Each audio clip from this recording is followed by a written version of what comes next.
오늘 사사기 19장의 말씀이며 또 사사기의 마지막 이야기를 여러분과 함께 나누려고 합니다.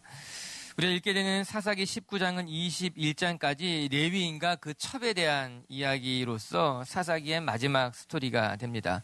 사사기 기자는 12명의 사사를 시대의 순으로 소개하고 난 뒤에 사사기를 끝맺기 전에 두 가지 사건을 덧붙여서 우리에게 들려주고 있습니다. 마치 부록처럼 또 사사 시대가 어떤 시대인지를 알려주기 위해서 두 가지의 사건을 더해서 우리에게 들려주고 있는데, 첫 번째 사건은 지난주에 묵상했던 단지파에 대한 이야기고, 두 번째 사건이 오늘 우리가 읽게 되는 레위인에 대한 사건입니다. 이 두 개의 사건을 통해서 우리는 하나님을 떠난 백성이 얼마나 추악해질 수 있는가를 살펴볼 수 있게 됩니다. 사람들은 세상이 무섭다고 말하지만 정말 무서운 것은 세상이 아니라 사람들일지도 모릅니다. 하나님을 떠난 사람만큼 가련한 존재도 없지만 하나님을 떠난 사람만큼 무서운 존재도 없는 것만 같습니다.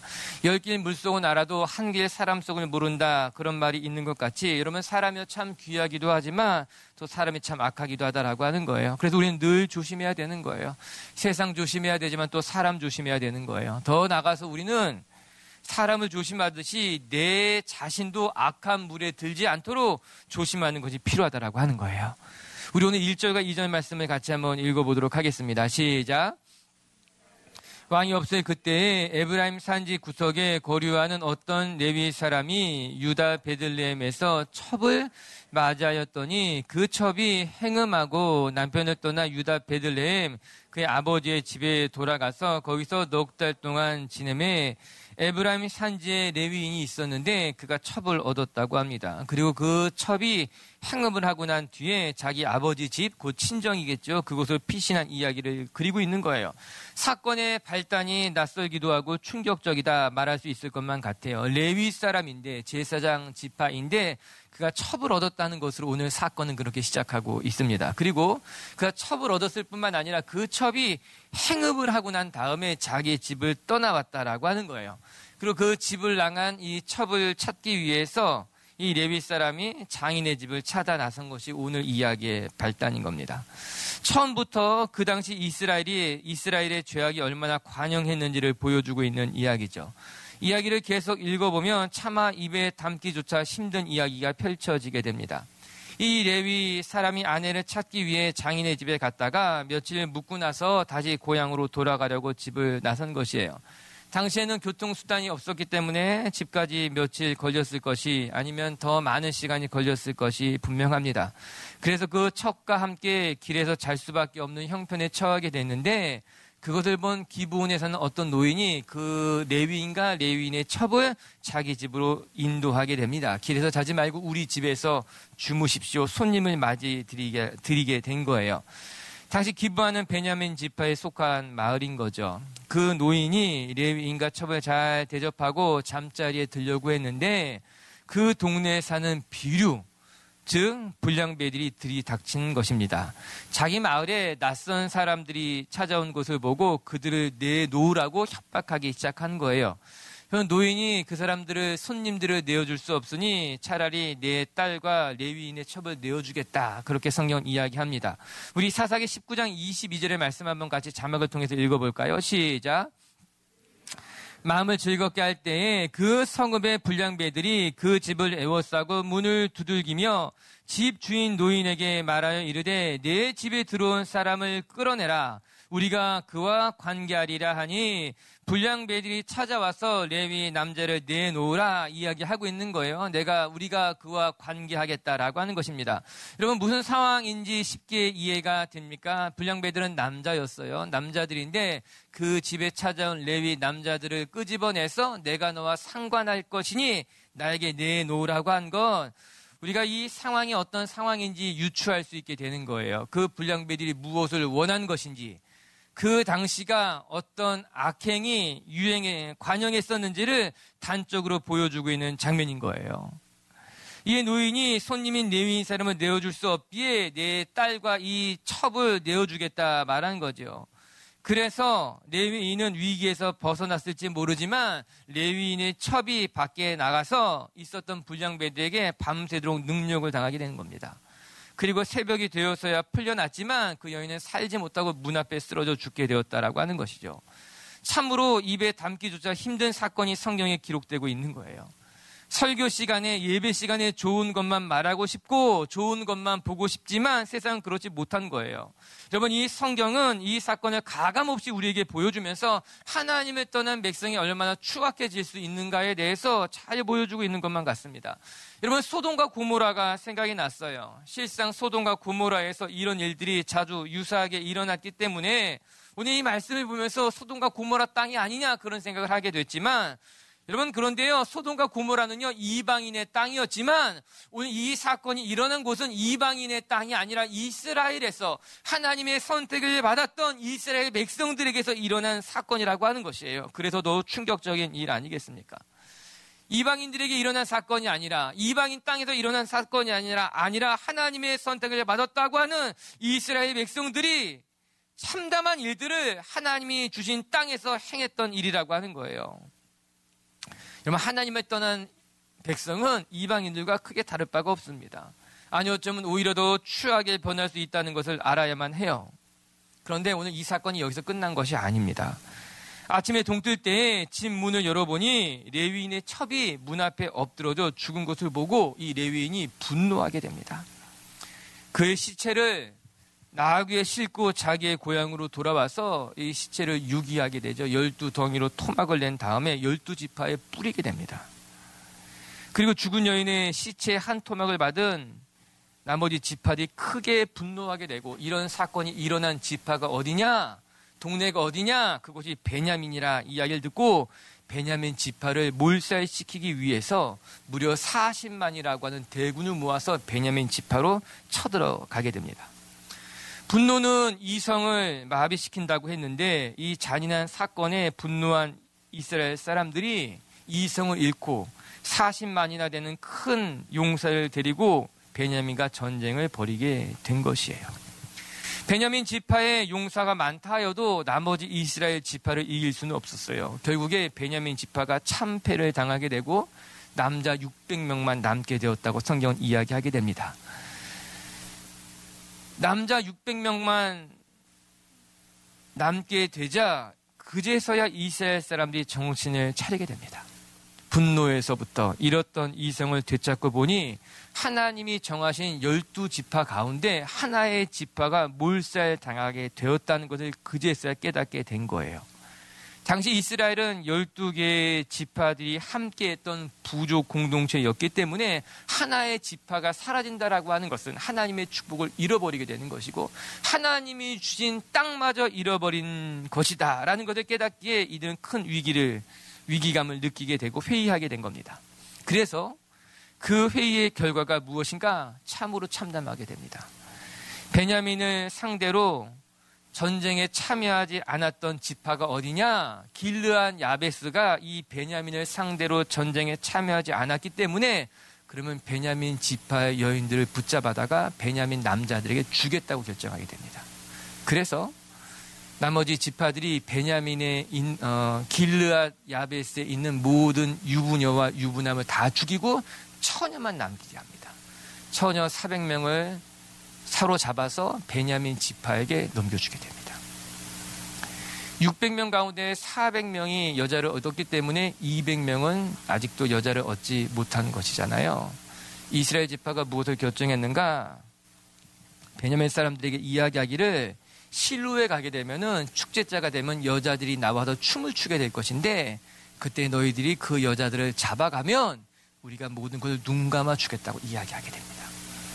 그래서 베냐민 사람들이 실로에서 춤추는 여인 200명을 납치해 가서 자기의 아내로 삼게 되고 그것을 나머지 이스라엘 지파가 모른 척 묵인하게 되는 사건이 오늘 우리가 읽지 않았지만 19장에서부터 21장까지의 이야기가 되는 것입니다.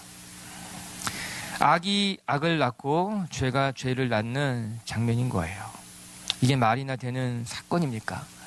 레위인이 첩을 얻은 것으로 시작한 이 사건은 레위인의 첩이었던 여인이 폭행을 당한 것도 참담하지만 그 폭행당한 여인을 시체를 유기해서 12지파에 뿌린 것도 안타까운 일이며 그것을 보고 분노한 지파가 베냐민 지파를 몰살할 뿐만 아니라 몰살한 이후에 그들을 살리기 위해서 다른 여인들을 붙잡아 주는 것까지 하는 아주 참담한 사건이 오늘 성경에 일어나고 있게 된 거예요. 그럼 어떻게 하면 이 어두운 시대 속에서 우리가 제대로 된 길을 찾아갈 수 있을까? 오늘 성경 그것을 이야기하고 있어요. 문제가 무엇이었을까? 첫 번째, 이스라엘 백성들에게 문제는 여러분 그들에게 왕이 없었다라고 하는 것입니다. 그리고 성경은 그것을 끊임없이 강조하고 있는 것이에요. 사사기의 마지막 절에 우리가 무엇이라고 읽었습니까? 그때 이스라엘에 왕이 없으므로 이렇게 표현하고 있는 거예요. 그리고 이 문구는 사사기에 계속해서 반복되고 있다는 거예요. 오늘 우리가 본문의 19장 1절은 무엇이라고 나옵니까? 19장 1절 제가 한번 읽어드릴까요? 이렇게 시작이 돼요. 이스라엘에 왕이 없을 그때에 언제 이런 참담한 일이 일어났는가? 이스라엘에 왕이 없을 때 그런 일들이 일어났다라고 하는 거예요. 여러분 우리가 19장 읽었죠? 18장도 동일하게 시작하게 됩니다. 18장 1절은 같이 한번 읽어볼까요? 시작!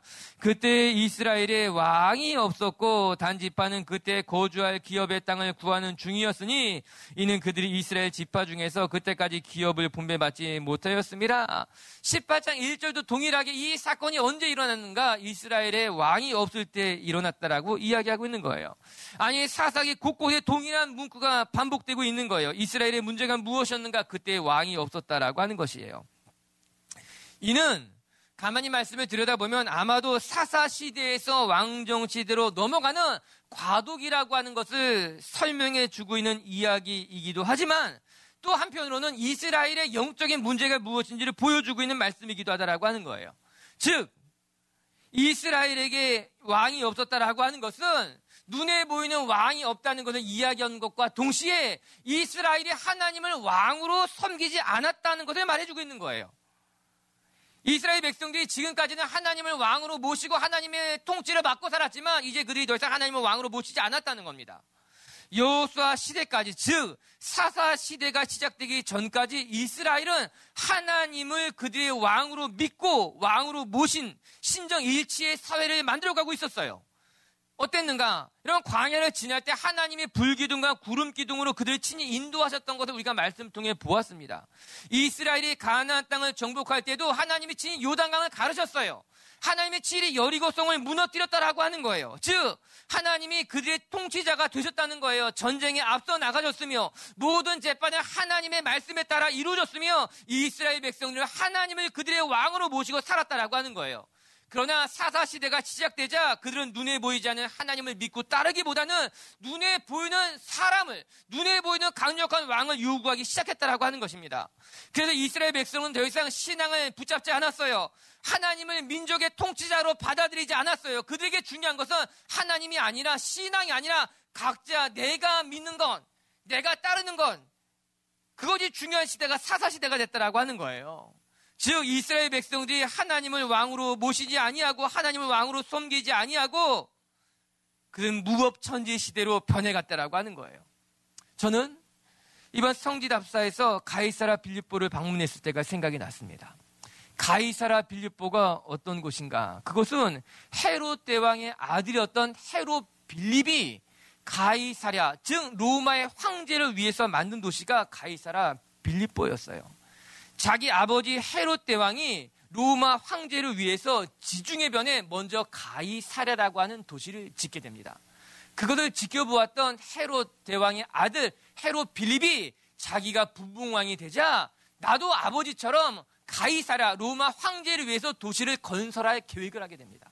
그리고 이스라엘 북부에 가장 좋은 곳에 가이사랴를 위한 도시를 건설해서 그 이름을 황제 이름을 따서 가이사랴를 붙이고 그리고 그 도시를 헌납한 것이 자기라는 것을 드러내기 위해서 자기의 이름을 따라 빌립이라는 이름을 뒤에 붙이게 되는 거예요.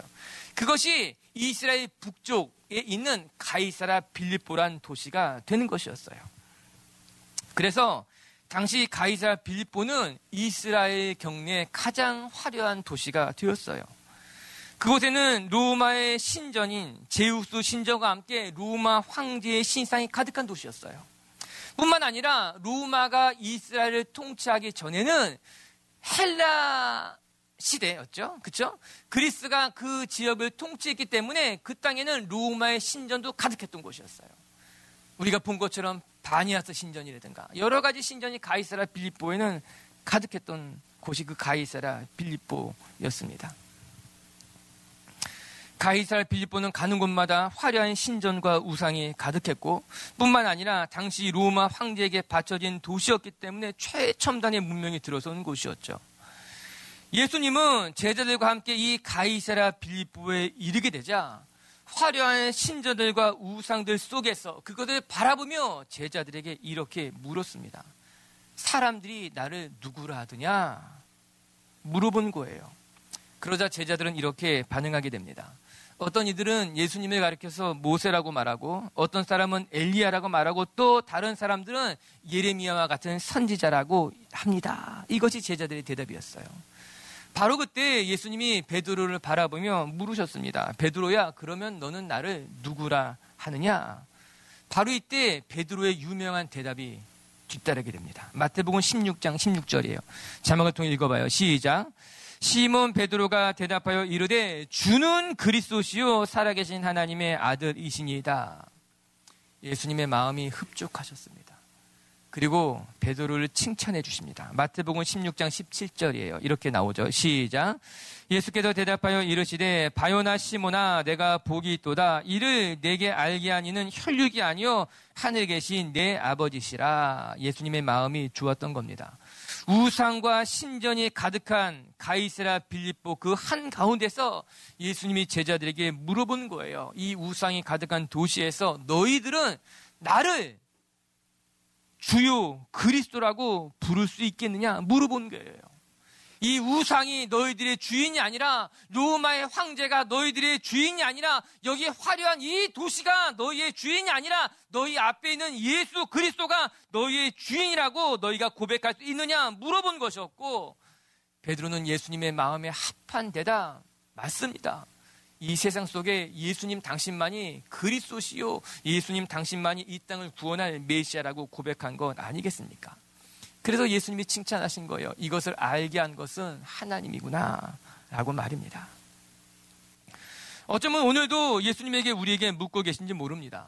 돈이 최고인 이 세상에서 힘과 권력의 종이 되어버린 이 시대 속에서 너희는 돈을 쫓아가지 않고 나를 따라올 수 있느냐? 권력과 명예의 종이 되는 것이 아니라 오직 예수님만이 너의 주인으로 바라보고 살아갈 수 있느냐라고 묻고 계신지 모르다라고 하는 거예요. 오늘 본문으로 다시 돌아오게 되면 사사시대 이스라엘의 문제가 무엇인가? 왕이 없었다라고 하는 거예요. 왕이 없는 것이 문제가 되는 것이 아니라 왕이 없었기 때문에 그들은 다른 것들을 그들의 왕으로 따르고 있었다라고 하는 거예요. 야훼 하나님을 그들의 왕으로 믿고 따라가야 되는데 이스라엘 백성들이 야훼 하나님을 그들의 왕으로 따라간 것이 아니라 이제는 그들의 감정이, 그들의 쾌락이, 그들이 원하는 것들이 그들의 왕이 되었다라고 하는 거예요. 여러분 인간은요 하나님을 왕으로 섬기지 않으면 다른 그 무엇인가를 왕으로 섬기게 되어 있어요. 인간이란 연약한 존재이기 때문에 불완전한 존재이기 때문에 그런 것 같은 거예요. 결국에 이스라엘도 하나님을 왕으로 섬기지 않게 되자 눈에 보이는 왕을 요구하게 된 거잖아요. 의지하고 싶은 존재, 믿고 따르고 싶은 존재를 얻고자 하는 거예요. 여러분 그래서 문명이 시작된 모든 곳에는 언제나 종교가 일어났다는 거예요. 토테미즘, 샤머니즘 다 뭐예요? 그게 돌과 나무에게 절하기도 한 거예요. 사람과 짐승을 가지고 신으로 만들 것이 샤머니즘, 토테미즘인 거예요. 부적을 만들어서 백인잎에 집어넣기도 한 거예요. 결혼을 앞두고서는요 사주팔절을 봐야 된다라고 하는 거예요. 그것 때문에 내가 지금까지 사랑한 사람하고 결혼하는 것이 주저하는 시대 속에 살아가고 있기도 한다라고 하는 건 아닙니까? 얼마나 사람이 연약한가? 무엇인가 만들어 놓고 의지해야 되는 거예요. 무엇인가 만들어 놓고 절해야만 되는 거예요. 하나님을 우리가 왕으로 섬기지 않는다면 우리는 다른 그 무언가에 절하고 싶은 것이 우리 연약한 인생이라고 하는 거예요. 지금이요? 지금은 돈이 종교가 됐잖아요. 쾌락이 종교가 되었잖아요. 가정이 종교가 되었어요. 내 자녀가 종교가 되었어요. 개인의 행복이 절대적인 우상이 된 시대를 우리가 살아가고 있는 것 아닙니까? 여러분에게 묻고 싶은 거예요. 여러분의 왕은 누구예요? 여러분의 자녀 아니에요? 여러분의 쾌락 아니에요? 여러분의 성공이 아니에요? 사람들에게 인정받고 싶어서, 더 많이 돈을 벌고 싶어서, 더 높은 곳에 올라가고 싶어서, 더 편안하게 살고 싶어서, 이런 것들이 다 우상인 거예요. 그런 것들 속에서 예수님이 물어본 거죠. 너는 나를 누구라 하느냐? 이스라엘에 왕이 없었던 것이 문제가 아니에요. 왕이 없었기 때문에 그들이 엉뚱한 것들을 섬기기 시작했다라고 하는 거예요. 두 번째, 이스라엘 백성들의 문제가 무엇인가? 그것은 그들의 기준이 사라져버렸다라고 하는 거예요. 오늘 우리가 읽고 있는 이 엄청난 범죄가 그들 가운데 일어난 이유가 무엇일까? 그들에게 기준이 없어진 거예요. 도덕적인 기준이 없어진 것. 다시 한번 사사기의 마지막 한 절을 읽어볼까요? 21장 25절 말씀 시작. 그때 이스라엘에 왕이 없으므로 사람이 각기, 이스라엘 백성이 가지고 있었던 두 번째 문제는요, 그들이 각기 자기 소견에 옳은 대로 행했다라고 하는 거예요. 즉 그들의 삶의 기준이 없이 자기 생각이 옳은 대로 행했기 때문에 이런 참다한 일을 겪고서도 그들은 부끄러운 줄 모르게 됐다라고 하는 겁니다. 여러분, 오늘 우리가 19장 1절부터 9절까지 읽었어요. 뭐 특별한 거 발견하지 못했습니까? 매우 특이한 점이 하나 발견됩니다. 우리가 19장을 끝까지 다 읽으면서, 아니 21장까지 다 읽어 내려가다 보면은 아주 매우 특이한 것을 발견하게 됩니다. 그것은 무엇인가? 오늘 본문에는요, 매우 많은 사람들이 등장하지만 그들의 이름은 단 한 명도 등장하지 않습니다. 그냥 성경은 그를 레위 사람이라고 말합니다. 레위 사람의 첩이라고 이야기합니다. 그 첩의 아버지라고만 이야기합니다. 기브온에 사는 노인이라고 이야기하고 그들을 찾아간 불량배라고만 이야기합니다. 무려 석 장 동안 이런 대단한 이야기가 흘러가고 있는데 그들이 누구인지에 대해서 성경은 이야기하고 있지 않아요. 그들의 이름을 말하고 있지 않다라고 하는 거예요. 그러면 사사기는 어땠어요?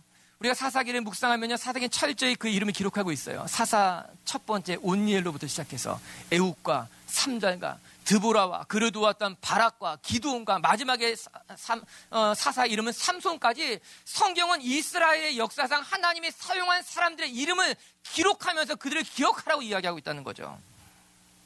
저는 비추교의 성도들이 하나님의 말씀을 여러분의 삶의 기준을 삼고 그 기준에 따라 살아갈 수 있게 되길 주님의 이름으로 축복합니다. 자기 소견에 옳은 대로 자기 생각대로 살아가는 것이 아니라 하나님의 말씀이 내 삶의 기준이고 하나님의 말씀에 비추어서 매일매일의 삶을 순례길로 걸어가게 된다면 우리의 삶에 하나님의 은혜가 있게 될 줄로 믿습니다. 시편 119편 9절은 이렇게 말씀하고 있어요. 읽어볼게요. 시작.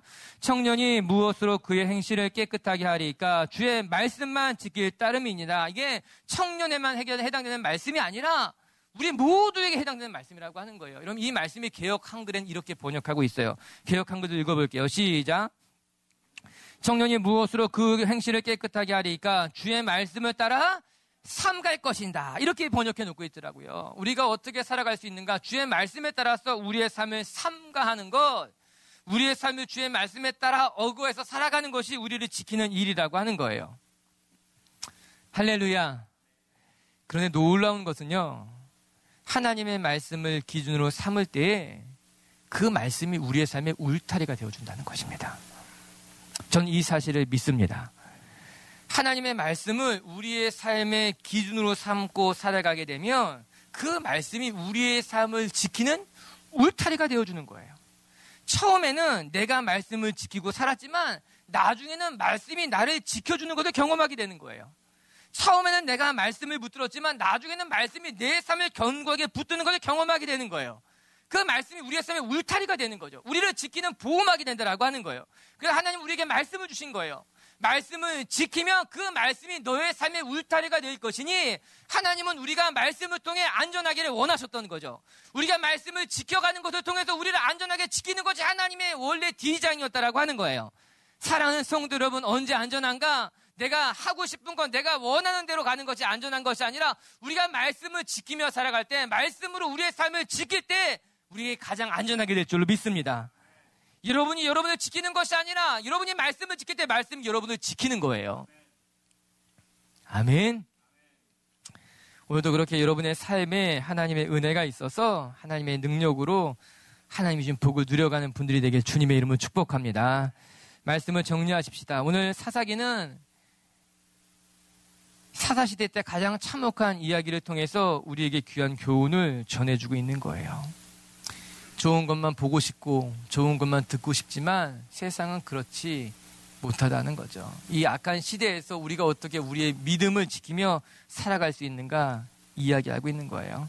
사랑하는 미처교회 성도 여러분, 하나님을 떠날 때 우리는 불쌍해지지만 또 하나님을 떠날 때 우리는 연약해진다는 것을 깨닫게 되기를 바랍니다. 하나님이 떠난 인생은 두려운 법인 거예요. 하나님이 떠난 인생에게는 희망도 가능성도 없다라고 하는 것입니다. 저는 빛의 교회 성도들이 언제나 하나님 안에 있게 되기를 주님의 이름으로 축복합니다. 첫 번째, 어둠에서 벗어나는 법, 그것은 우리가 하나님을 왕으로 섬기는 것입니다. 그들에게 왕이 없음으로 악하게 행했던 것을 기억하며 저는 우리 빛의 교회 성도들이 돈을 여러분의 왕으로 섬기는 것이 아니라 명예와 권력과 힘을 여러분의 왕으로 섬기는 것이 아니라 오직 하나님만이 여러분의 왕이 되시기를 주의 이름으로 축복합니다. 두 번째, 이스라엘의 문제가 무엇인가? 그들에게 기준이 없어서 그들이 각기 자기 소견에 옳은 대로 행했다는 거예요. 전 우리 빛의 교회 성도들에게 거룩한 기준이 있게 되게 주님의 이름으로 축복합니다.